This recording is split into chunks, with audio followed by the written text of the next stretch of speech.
देखिए, आज हम इस वीडियो में हिस्ट्री के बारे में जानेंगे कि अपना इतिहास क्या है। सिर्फ हम विश्व का इतिहास पढ़ना नहीं है, क्योंकि हमारा जो आदि मानव जब जिस समय थे वो समय हमें पढ़ना है। क्या होता है प्राच्य इतिहास, प्राज्ञ इतिहास, क्या होता है ऐतिहासिक, मतलब क्या होता है अपना आधे इतिहास से क्या होता है ऐतिहासिक, यानी तीनों हमें ऐसे पढ़ना है जिससे आपको समझ में आए कि उसमें क्या दिया गया है। आप लोग को पता है इस समय बीपीएससी का फॉर्म निकला हुआ है, ठीक है, कौन सा 69 वाला, ठीक है, उसमें आप लोग को फॉर्म डालना होगा जिससे आपका बीपीएससी का पीटी का एग्ज़ाम आप कर सकते हो। और पीटी के एग्ज़ाम में आप लोगों से सिर्फ एक जगह से नहीं, कम से कम हिस्ट्री 4 टाइप से आपको पढ़ना पड़ेगा।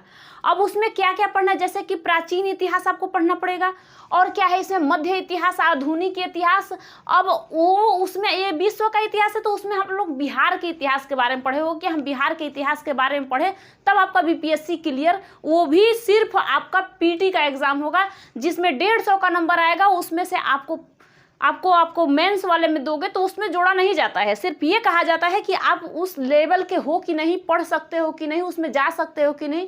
इसलिए क्योंकि बहुत सारे लोग पहले से ही अगर फॉर्म डाल दे तो सब लोग सोचे बीपीएससी यूपीएससी हम पास कर ले, तो नहीं कर सकते हैं। इसलिए वहाँ पे पहले पीटी का एग्ज़ाम दिलाया जाता है। अब यहाँ पे आप लोग को समझना क्या है कि हिस्ट्री के जो जनक होते हैं, जो पिता कहलाते हैं, वो होते हैं हेरोडोटस। अब हेरोडोटस इन्होंने मतलब किस तरीके से बताया और किस तरीके से इनको समझा। देखो, पहले तो बात आप समझना कि एक होता है प्राच्य ऐतिहासिक, जिसे हम पढ़ते हैं, जिसे आदि मानव के समय में, जिस समय आग का खोज हुआ था, कौन किया था? आदि मानव ही किए थे, ना कि हम लोग आधे ऐतिहासिक में कोई सा खोज हुआ था, मतलब आग का खोज इसमें नहीं हुआ था। इसमें क्या क्या चीज़ का खोज हुआ था वो बता दूंगी। आपका पूरा काम तो प्राच्य ऐतिहासिक में कर गए थे, लेकिन आधे ऐतिहासिक में मतलब उसके आगे का काम किया गया। जो भी उसने काम कर दिया उसके बाद हमें क्या करना है, सारे वहीं से धीरे धीरे सभ्यता मिलता गया। अब इसके बाद आ गया आपका ऐतिहासिक मतलब इतिहास के जो पिता हैं उनको हम हेरोडोटस कहते हैं। बहुत ध्यान से समझना, जब आपको ये चीज़ क्लियर होगा और आपको समझ में आएगा तो हम लोग प्राज्ञ ऐतिहासिक के बारे में समझते हैं, जिसे हम प्री हिस्ट्री कहते हैं। आधे ऐतिहासिक को हम प्रोटो हिस्ट्री कहते हैं। इतिहास को आप लोग हिस्ट्री तो जानते ही हो कि हिस्ट्री कहते हैं, ठीक है। जो प्राच्य ऐतिहासिक है, इसमें इसके जो जनक हैं, जो इसके खोजकर्ता हैं, जो जनक है, ये कहते हैं रॉबर्ट ब्रूस फूट। कौन है? Robert Bruce Foote. आपको अगर पूछा जाए प्राच्य ऐतिहासिक के बारे में, जिसे हम पाषाण काल भी कहते हैं, प्राच्य ऐतिहासिक को ही हम पाषाण काल कहते हैं। अब पाषाण काल को हम 4 टाइप से बांट के पढ़ते हैं, जिसमें आपको देखो अपने माइंड इतना खोल के पढ़ना है जिससे आपको समझ में आए क्या है। जैसे हम लोग हिस्ट्री में हम लोग 3 टाइप के देखिए, एक होता है प्राच्य ऐतिहासिक जो कि प्री हिस्ट्री कहते हैं, दूसरा आता है आधे ऐतिहासिक जिसे हम प्रोटो हिस्ट्री कहते हैं, और एक आता है इतिहास, यानी ये होता है हिस्ट्री। उसमें हिस्ट्री में हमें क्या क्या, जो हमारा हिस्ट्री जिसमें हम जानते हैं विश्व के बारे में, आधुनिक हिस्ट्री, प्राचीन हिस्ट्री, तो क्या होता है देखो, इसमें 4 टाइप के हम पढ़ते हैं ऐतिहासिक वाले में, जिसमें हेरोडोटस ने पूरा अपना ध्यान और इस पे फोकस किया और सबको ये चीज़ बताना स्टार्ट किया कि यहाँ पे क्या हो रहा है, क्या होना चाहिए। प्राचीन ऐतिहासिक हम पढ़ेंगे, उसके बाद हम मध्यकालीन ऐतिहासिक पढ़ेंगे, आधुनिक ऐतिहासिक, विश्व ऐतिहासिक। लेकिन हम इसको ख़त्म पढ़ने के बाद, क्योंकि पहले हम प्राच्य ऐतिहासिक के बारे में जानेंगे, फिर हम आधे ऐतिहासिक के बारे में, तब हम चलेंगे। क्योंकि आप लोग छोटे से लोग बड़ा होता है, ना कि बड़ा से ही छोटा हो जाता है। तो इसलिए हम लोग पहले जो शुरुआती हुआ था, जिस समय हम लोग के दादा परदादा आदि मानव थे, उसी से तो हम लोग का ऐसे जनगणना मतलब जनसंख्या बढ़ती गई। क्या हम लोग उस समय के नहीं थे? उसी समय से धीरे धीरे बढ़ता गया। तो प्राच्य ऐतिहासिक, प्री हिस्ट्री, इनके जो जनक थे रॉबर्ट ब्रूस फूट थे। ये माइंड में अपने ध्यान से समझ लेना कि इनको क्या कहा जाता है, रॉबर्ट ब्रूस फूट। अब जो उस समय का इतिहास था, जो प्री हिस्ट्री था, क्या इसमें लिखा जाता था? लोग लिखते थे, समझते थे? अरे कैसे समझेंगे, लिखेंगे? तो ये लिखित स्रोत वहाँ पे नहीं था, क्योंकि उस समय के लोग आदि मानव थे। सिर्फ उनको करने क्या आता था कि उनको घूमने आता, शिकार करने आता, और वो शिकार कच्चे मांस को खाने आता। सिर्फ वो उतना ही कर सकते थे। उसी को हम प्री हिस्ट्री कहते हैं। अब हर एक बच्चा ऐसे समझ लेगा कि उसके माइंड में तुरंत जाके फिट कर देगा कि हाँ ये बात सही है, क्योंकि आदि मानव का आप लोग को 6 क्लास का जब बुक्स दिया जाता है उसी में दिखा दिया जाता है कि वन मानव उनके ऐसे करके, क्योंकि गर्दन की हड्डी वो नहीं होती तो सीधी नहीं हो पाती, वो ऐसे करके बंदरों के टाइप सब लोग थे। वो चलना शुरू धीरे, मतलब हर एक चीज़ आदि मानव वाला काम करते थे। आदि मानव थे तो आदि मानव का ही काम करेंगे, क्योंकि उस समय हम लोग के जैसे इंसान, आप लोग के जैसे इंसान नहीं थे, जिसमें से अब आप समझना है। क्या लिखित स्रोत मिला? नहीं, लिखित स्रोत उस समय नहीं मिला था। लिखते लोग नहीं थे कि यहाँ पे ABCD लिखा गया है, किसमें और कुछ लिखा गया है, वो पढ़ना लिखना नहीं जानते थे। इसलिए पूछा जाए कि क्या प्री हिस्ट्री में आप लोग लिखित स्रोत है? कहना नहीं है। कहाँ से रहेगा? आदि मानव थे उस समय, कहाँ से रहेगा? क्योंकि उन्हें अपना घर तो बनाया ही नहीं था, सिर्फ यहाँ वहाँ घूमते फिरते थे, वो खाते पीते घूमते शिकार करते थे, सिर्फ इतना ही वो जानते थे, इसके आगे कुछ नहीं। अब उसी को हम प्री हिस्ट्री को हम पाषाण काल कहते हैं। क्यों? क्योंकि यहाँ पे सिर्फ पत्थरों का यूज ज़्यादातर होता था, यानी पत्थर, स्टोन का, जैसे पत्थर का ज़्यादातर यूज होता था। अब इसको हम 4 टाइप से बांट के पढ़ते हैं। कौन सा? एक होता है पूरा पाषाण, यानी पुराना पाषाण। दूसरा क्या होता है? मध्य पाषाण।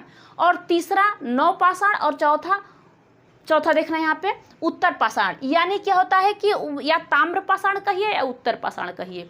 तो इसके बारे में आप लोग चारों के बारे में समझो क्या है। पूरा पाषाण में जिस समय आदि मानव थे, यहाँ पे प्री हिस्ट्री आप पढ़ रहे हो, प्री हिस्ट्री का जो कौन सा है? पाषाण काल है। अब इसमें आपने देखा कि पूरा पाषाण में खाना बदोश, खाद्य संग्रह, इसका मतलब क्या होता है कि ये सिर्फ घूमते फिरते भोजन करते और आराम करते थे। इनका काम आदि मानव का और कुछ नहीं था। उसके बाद आखेट करते, यानी वो शिकार करते और खाते, और उसके बाद वो कच्चे ही मांस को खा जाते थे, किसी का भी शिकार होकर के खा जाते थे। लेकिन उसी समय आग का खोज हुआ। अब आग का कैसे खोज हुआ?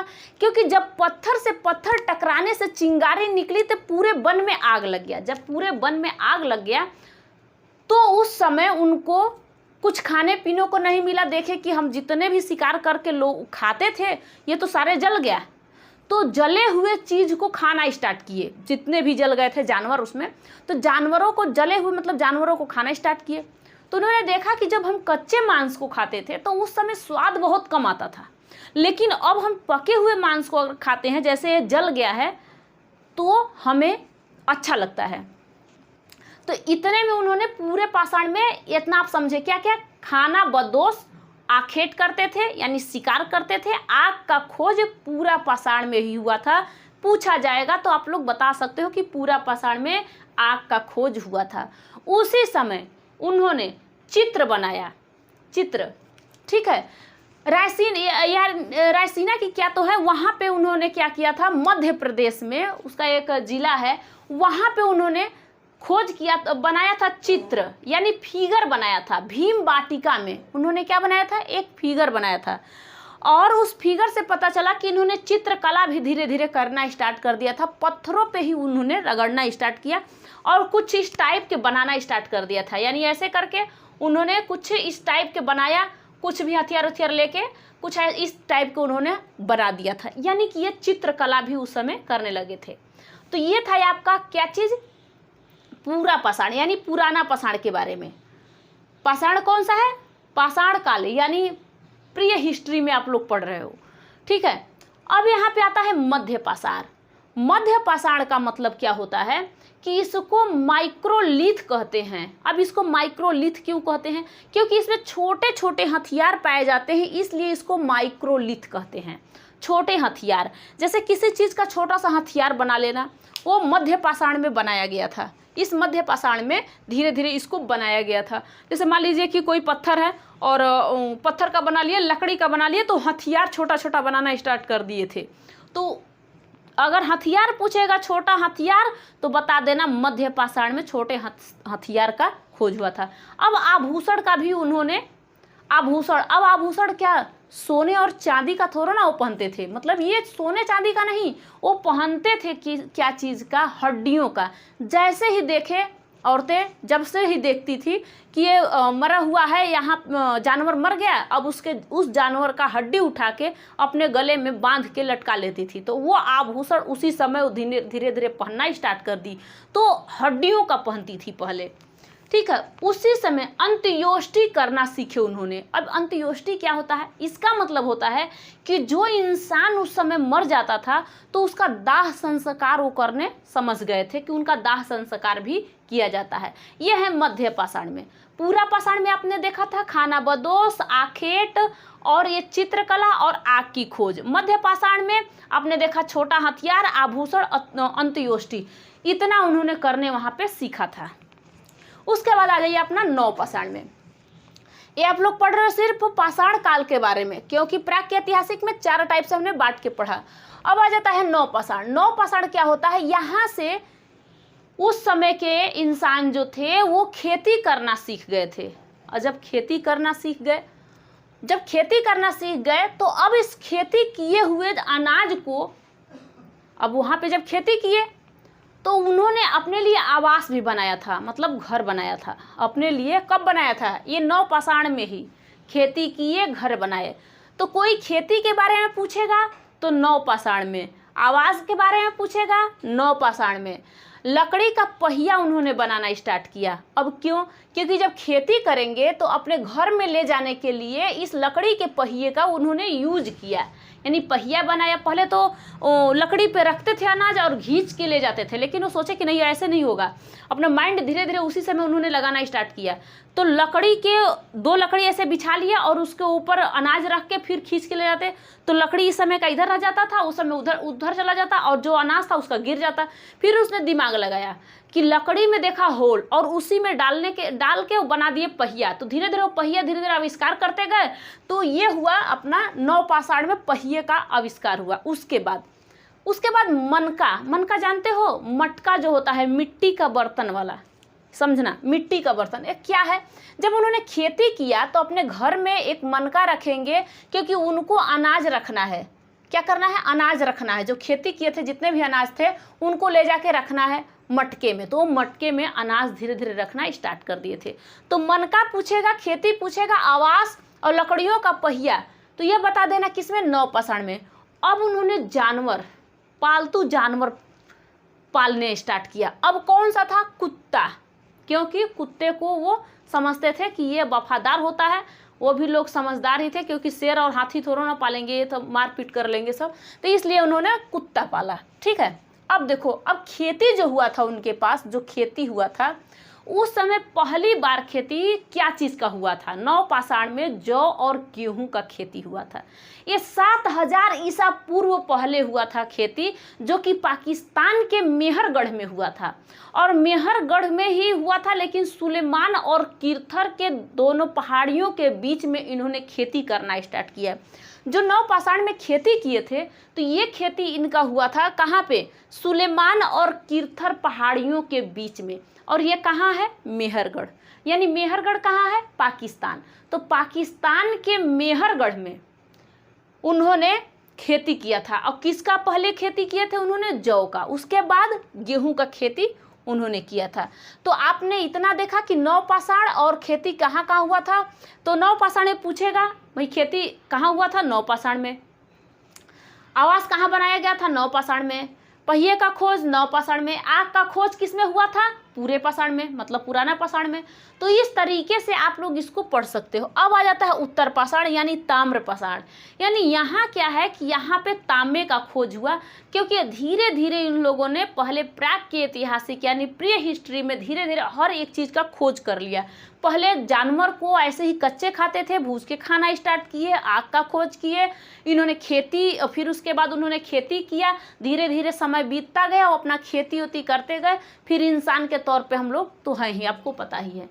तो उसके बाद ये आपको प्राच्य ऐतिहासिक के बारे में पता चला होगा। अब आता है आपका आधे ऐतिहासिक। देखो जो प्रोटो हिस्ट्री है इसके बारे में, कौन सा है, प्रोटो हिस्ट्री। इस प्रोटो हिस्ट्री में आप लोगों को पढ़ना क्या है कि इस प्रोटो हिस्ट्री को हम लोग कहते हैं सिंधु सभ्यता। अब सिंधु सभ्यता यानी कि अब ये क्या था, ये एक देहाती टाइप का था।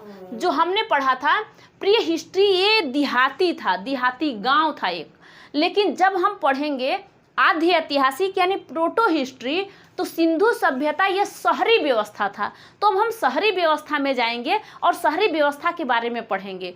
तो वहाँ पे था, इस प्रोटो हिस्ट्री को हम लोग सिंधु सभ्यता कहते हैं। आपको पता होगा कि सिंधु सभ्यता और हड़प्पा सभ्यता के बारे में।